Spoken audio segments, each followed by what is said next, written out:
ராதிகா, என்னம்மா சொல்லாம கிளம்ப கிளம்பி வந்திருக்க? ஒரு போன் பண்ணிருக்கலாம்ல. காலையில இருந்து சரியான தலைவலியா இருக்குமா.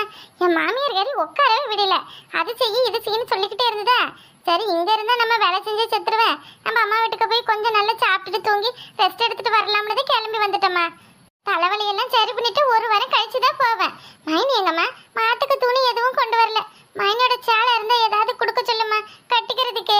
மைனி, உங்க சேலை எதுவும் இருந்தா கொடுங்களா மைனி? மாட்டுக்கு துணி கொண்டு வரல. உள்ளதான் இருக்கு, போய் எடுத்து மாத்திக்க. நீங்க வந்து எடுத்து கொடுங்க மைனி.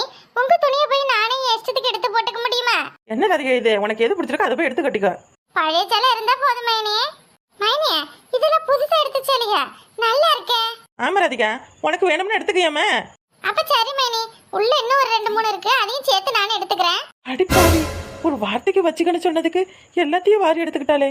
இதுக்கு நாமளே போய் பழைய சேலை இவளுக்கு எடுத்து கொடுத்துருக்கலாம் போல. இப்போ மொத்தத்தையும் வாரிக்கிட்டாலே.